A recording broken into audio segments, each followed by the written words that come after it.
रानी दुर्गावती का इतिहास, गोंडवाना की शेरनी रानी दुर्गावती।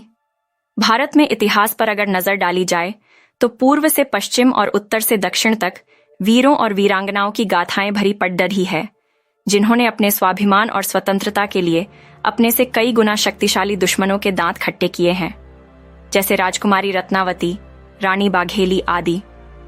ऐसी ही एक महान वीरांगना गोंडवाना की रानी दुर्गावती, रानी दुर्गावाटी की गौरवशाली गाथा आज हम आपको इस लेख के माध्यम से बताने जा रहे हैं, जिन्होंने मुगल बादशाह अकबर को कई बार युद्ध में पराजित किया था।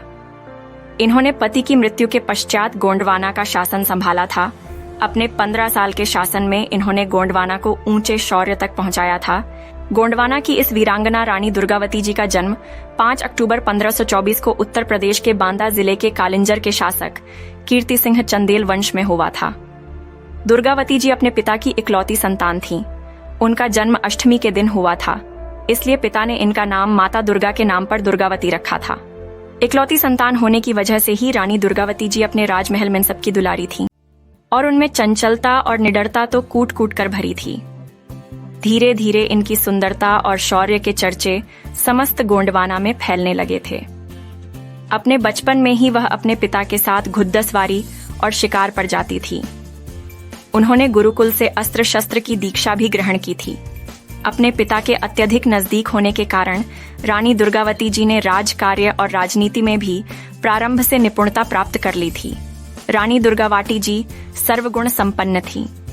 रानी दुर्गावती का वैवाहिक जीवन, रानी दुर्गावती की सुंदरता और शौर्य के चर्चे समस्त भारतवर्ष में फैलते जा रहे थे। इस कारण उनके पिता को उनके विवाह की चिंता भी सताने लगी थी। रानी दुर्गावती जी के लिए समस्त भारतवर्ष से विवाह के रिश्ते आने लगे थे। कालिंजर और पढ़ोसी राज्य गढ़ा मंडला के बीच किसी विवाद को लेकर युद्ध हो गया था। इस युद्ध में दुर्गावती जी के राज्य को हार का सामना करना पड़ा और परिणाम स्वरूप संधि हुई एवं गढ़ा मंडला के राजकुमार दलपत शाह के साथ रानी दुर्गावती का विवाह कर दिया गया। विवाह के पश्चात दोनों राज्यों में रानी दुर्गावती जी को विवाह के 1 वर्ष बाद पुत्र रत्न प्राप्त हुआ, जिनका नाम नारायण सिंह रखा था। कहते हैं ना कि किस्मत में खुशियों का द्वार ज्यादा समय तक नहीं रहता है, वैसा ही कुछ रानी दुर्गावती जी के साथ हुआ। जब 3 वर्षीय बालक नारायण सिंह के पिता दलतप शाह की मृत्यु हो गई थी। इस मुश्किल घड़ी में रानी दुर्गावती जी ने हिम्मत नहीं छोड़ दी और अपने नन्हे पुत्र को राज्य का राजा घोषित कर राजकाज अपने हाथों में ले लिया था। रानी दुर्गावती का शासनकाल साल 1550 में अपने पति दलपत शाह की मृत्यु के बाद रानी दुर्गावती जी ने अपने पुत्र को गद्दी पर बैठाकर खुद राज्य की संरक्षक बन गई थी।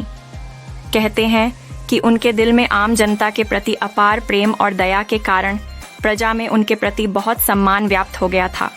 रानी दुर्गावती जी ने सिंगौरगढ़ किले को अपनी मुख्य राजधानी बनाया था, किंतु सामरिक दृष्टि से कमजोर होने के कारण उन्होंने अपनी राजनीतिक कौशल से अपनी राजधानी को चौरागढ़ में स्थानांतरित कर दिया। यह किला वर्तमान में नरसिंहपुर जिले में गाडरवारा में है। चौरागढ़ किला चारों ओर से ऊंचे पहाड़ों और जंगलों एवं नदी नालों से घिरा होने के कारण बहुत सुरक्षित था। इस कारण दुर्गावती जी की सैन्य शक्ति बहुत सुदृढ़ हो गई थी।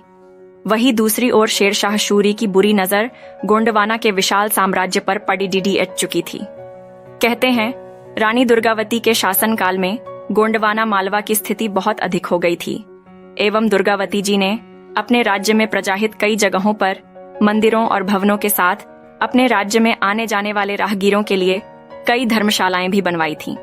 कुछ समय बाद युद्ध में शेरशाह की मृत्यु हो गई और उसके राज्य पर सुजात खान ने कब्जा कर लिया। सुजात खान बहुत महत्वाकांक्षी शासक था। इसी मंशा के कारण उसने रानी दुर्गावती जी को महिला और कमजोर समझकर उनके राज्य पर आक्रमण कर दिया, किंतु वीरांगना दुर्गावती जी के मजबूत इरादों और कुशल नेतृत्व के कारण सुजात खान की पराजय हुई। इस विजय से रानी दुर्गावती जी की कीर्ति और अधिक फैल गई। अकबर का रानी दुर्गावती के राज्य पर आक्रमण रानी दुर्गावती की कीर्ति आगरा तक पहुंच चुकी थी और उनके बढ़ते प्रभाव के कारण मुगल बादशाह अकबर की भी नींद उड़ चुकी थी। किंतु वीरांगना से बिना बात के युद्ध करना उसे अपनी बहुत बड़ी बेवकूफी लगी, क्योंकि वह जानता था कि एक कमजोर महिला समझने की भूल करेगा तो मुंह की खाएगा।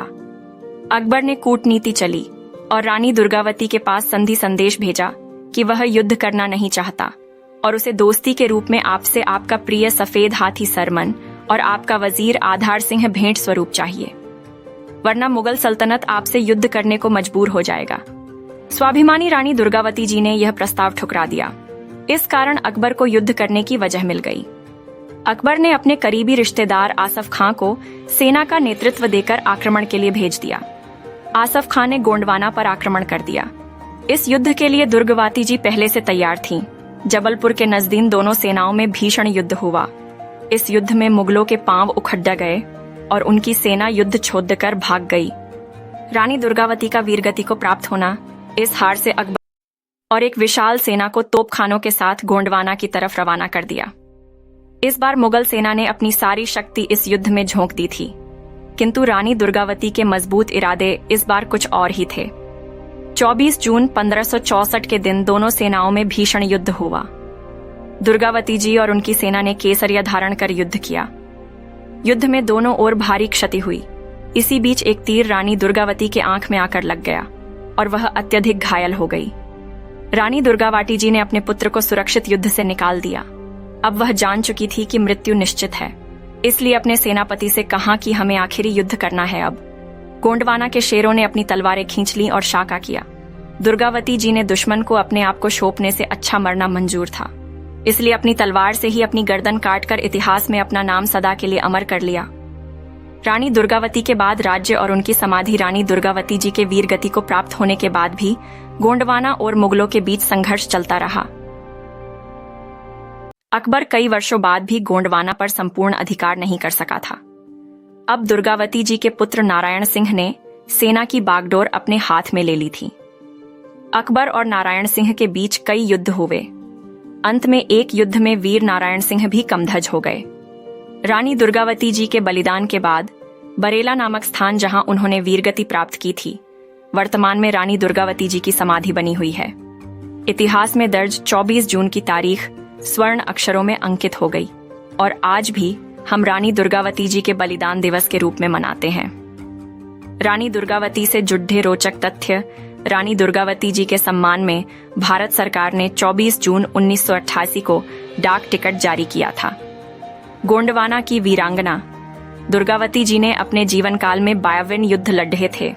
इनमें से 51 में उन्होंने अपने दुश्मनों को पराजय का मुख दिखाया था और अपने अंतिम 52वें युद्ध में केसरिया धारण कर वीरगति को प्राप्त हो गई थी।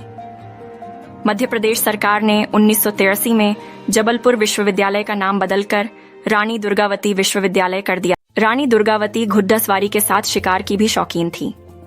कहते हैं कि शेर दिखाई देने पर जब तक उसका शिकार न कर ले, दुर्गावती जी पानी तक नहीं पीती थी। रानी दुर्गावती जी ने तीनों मुस्लिम शासकों को हार का मुंह चखाया था। एक बार शेर शाह शूरी और फिर आजम खां एवं अंत में अकबर को भी एक बार पराजित कर भागने पर मजबूर कर दिया था। रानी दुर्गावती जी के सम्मान में जबलपुर और मंडला नामक स्थान के मध्य बरेला में आज भी उनकी समाधि बनी हुई है, जिनके आगे हजारों श्रद्धालु नतमस्तक होते हैं। अगले वीडियो में मैं आपको युद्ध का समय जो शाका किया जानकारी दूंगा।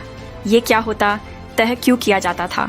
जब युद्ध में रजवाओं को हार का सामना करना पड़ता तह तो वो अपने इज्जत और मान मर्यादा को बचने के लिए पुरुष साका और महिला जौहर किया करते थी, जिससे कोई युद्ध जीतने के बाद उनके धर्म और इज्जत को कलंकित न कर सके। युद्ध जीतकर भी दूसरा राजा हार जाता था। जौहर खाका हुआ 16 जौहर हमारे देश में जो हुए, उसका लिंक मैं कमेंट बॉक्स में जरूर देखिए। नमस्ते दोस्तों, क्या आपको भारत के महापुरुषों और महान व्यक्तियों के बारे में जानकारी होती है? क्या आपको उनकी विरासत के बारे में जानने की उत्कृष्ट इच्छा है?